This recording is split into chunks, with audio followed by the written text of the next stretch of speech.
Doctor साहब injection लगा दो, जल्दी ठीक होना है। आपने लगभग हर इंडियन पेशेंट्स को डॉक्टर के सामने ये बोलते ज़रूर सुना होगा। बट सच क्या है? क्या सच में इंजेक्शंस टैबलेट से जल्दी काम करता है या एक बस मेडिकल मिथ है? आइए इसी टॉपिक को आज साइंस के सिंपल लैंग्वेज में एक्सप्लोर करते हैं और समझते हैं।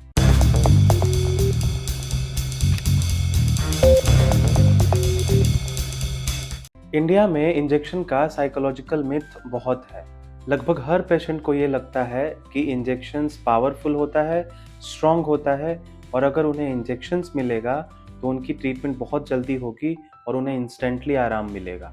इंजेक्शंस थोड़े महंगे हैं तो मतलब वो बहुत ज़्यादा पावरफुल हैं। बट सच तो ये है कि ये अवधारणा जो इंजेक्शंस के लिए लोग मन में बना रखे हैं, क्या वो सच भी है या नहीं? और अगर सच भी है तो फिर कितना? क्या मेडिसिन की एफिकेसी सच में रूट ऑफ एडमिनिस्ट्रेशन करते हैं? रूट ऑफ एडमिनिस्ट्रेशन यानी जिस जगह से दवाई पेशेंट्स के बॉडी में उसके मेडिसिनल इफेक्ट के लिए पहुंचाई जाती है। इस चीज को समझने के लिए हमें सबसे पहले तो ये समझना होगा कि इंजेक्शंस हैं क्या। अगर मेडिसिन साइंस की भाषा में बात करूं तो इंजेक्शन एक डोजेस फॉर्म है।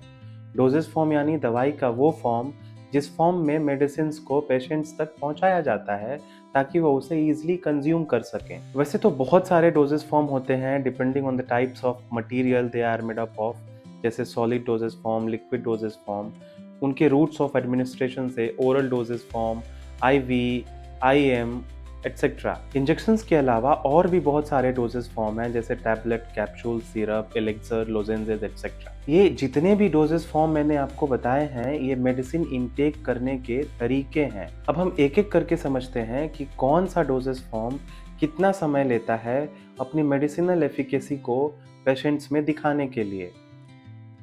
शुरू करते हैं सॉलिड डोजेस फॉर्म से। सॉलिड डोजेस फॉर्म यानी टैबलेट, कैप्सूल एटसेट्रा। अगर हम टैबलेट और कैप्सूल की बात करें तो इसे कंज्यूम ओरल कैविटी यानी माउथ से करते हैं।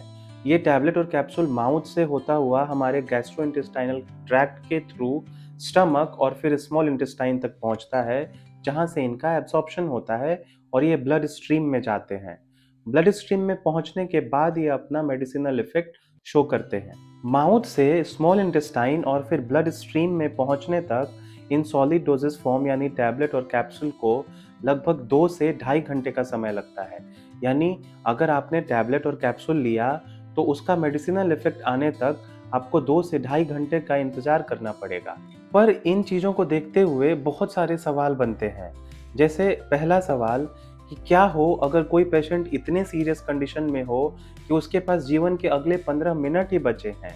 अगर हम टैबलेट और कैप्सूल जैसे डोजेस फॉर्म पे रिलाय करेंगे तो अगले 15 मिनट में वो पेशेंट्स ट्रीटमेंट ना मिलने की वजह से तो मर जाएगा, क्योंकि टैबलेट और कैप्सूल को काम करने के लिए अपना मेडिसिनल एफिकेसी पेशेंट्स में दिखाने के लिए 2 से ढाई घंटे का समय लगता है। यहीं पे दूसरा सवाल ये होता है कि क्या हो अगर पेशेंट अनकॉन्शियस स्टेज में पड़ा हो। अनकॉन्शियस स्टेज में तो वो एक ड्रॉप का पानी भी नहीं निगल सकता, तो वो टैबलेट और कैप्सूल को निगलेगा कैसे? जब निगलेगा नहीं तो tablet gastrointestinal tract, stomach, small intestine में पहुंचेगा ही नहीं। जब पहुंचेगा ही नहीं तो एब्जॉर्प्शन कैसे होगा? जब एब्जॉर्प्शन नहीं होगा, मेडिसिन ब्लड स्ट्रीम में नहीं जाएगा, तो फिर उसका मेडिसिनल इफेक्ट कैसे आएगा? यानी इस केसेस में भी हम सॉलिड डोजेस फॉर्म पे रिलाय नहीं कर सकते। तीसरा केस ये बनता है कि उस केसेस में हम क्या करें जब पेशेंट एक न्यू बॉर्न बेबी हो, एक चिल्ड्रन हो, एक एल्डरली पेशेंट हो जो इन सॉलिड डोजेस फॉर्म्स को कंज्यूम ही नहीं कर सकता। और अगर उसे कोई बीमारी हो जाए तो फिर तो वो ट्रीट ही नहीं कर पाएंगे हम उसे, क्योंकि सॉलिड डोजेस फॉर्म वो ले नहीं सकता। तो ऐसे केसेस में क्या करें? क्या सॉल्यूशन? इन सभी सवालों को एड्रेस करने के लिए, इन सभी सवालों का जवाब देने के लिए आर&डी साइंटिस्ट ने बनाए एक नया डोजेस फॉर्म। इसी नए डोजेस फॉर्म को हम आज इंजेक्शंस कहते हैं। इंजेक्शंस वैसे तो बेसिकली एक लिक्विड डोजेस फॉर्म का टाइप है। इसके साइट ऑफ एप्लीकेशन के आधार पे इसे कुछ कैटेगरीज में डिवाइड करते हैं। जैसे अगर इंजेक्शन वेन में दिया जा रहा है तो उस कैटेगरी के इंजेक्शन को इंट्रावेनस यानी आईवी इंजेक्शंस बोलते हैं। अगर इंजेक्शंस को मसल्स में दिया जा रहा है तो उस इंजेक्शन को इंट्रामस्क्यूलर यानी आईएम कहते हैं। और अगर इंजेक्शन को स्किन के किसी लेयर में दिया जा रहा है तो उस कैटेगरी के इंजेक्शंस को सबक्यूटेनियस यानी एससी इंजेक्शंस कहते हैं। जैसा कि मैंने अभी आपको बताया, इंजेक्शंस या तो वेन में या मसल्स में या स्किन के किसी लेयर में दिया जाता है, जहाँ पे एक ब्लड स्ट्रीम होती है। यानी कि इंजेक्शंस के थ्रू हम दवा को डायरेक्टली ब्लड स्ट्रीम में इंजेक्ट करते हैं, छोड़ते हैं और उस दवा का मेडिसिनल इफेक्ट हमें इंजेक्शन देने के तुरंत बाद ही मिलता है। इसीलिए उन सभी केसेस में जहाँ पेशेंट्स सॉलिड डोजेस फॉर्म को कंज्यूम नहीं कर सकता, जैसे टैबलेट, कैप्सूल, एलेक्सर, लोजेंजेस को कंज्यूम नहीं कर सकता या अदर अवेलेबल डोजेस फॉर्म जैसे सिरप्स वगैरह को कंज्यूम नहीं कर सकता, उस केस में उसे इंजेक्शंस दिया जाता है। जहाँ पे ट्रीटमेंट के समय कम है, इमरजेंसी केसेस या जहाँ पे वो पेशेंट्स जो सॉलिड डोजेस फॉर्म या other available liquid dosage form जैसे टैबलेट, कैप्सूल, सिरप्स को कंज्यूम नहीं कर सकते, उन केसेस में भी इंजेक्शंस का इस्तेमाल किया जाता है। इसीलिए तो डॉक्टर्स चिल्ड्रन और एल्डरली पेशेंट्स के केस में, न्यूबॉर्न बेबीज के केस में इंजेक्शंस को प्रेफर करते हैं।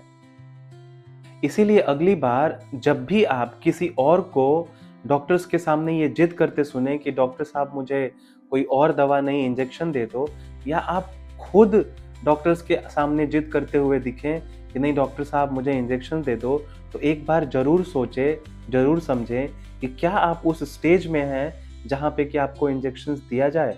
अगर आपको डॉक्टर्स किसी दूसरे डोजेस फॉर्म में मेडिसिन प्रिस्क्राइब कर रहे हैं, इंजेक्शंस नहीं दे रहे हैं, तो इसका मतलब ये नहीं है कि उनका ट्रीटमेंट करने का तरीका गलत है या जिस फॉर्म में वो आपको मेडिसिन दे रहे हैं वो मेडिसिन कमज़ोर है। याद रखें, हर बार इंजेक्शंस जल्दी ट्रीट नहीं करता। ट्रीट क्या करता है? Method of approach, timing. जब आप किसी पेशेंट्स को डॉक्टर के पास ट्रीटमेंट के लिए ले जा रहे हैं और उस समय पे डॉक्टर उस प्रॉब्लम को कैसे डायग्नोज करता है और क्या मेडिसिन प्रिस्क्राइब करता है, ये बहुत सारी फैक्टर्स हैं जो किसी के भी ट्रीटमेंट को डिसाइड करती हैं। किसी भी मेडिसिन को लेने से पहले डॉक्टर से कंसल्ट करना ना भूलें।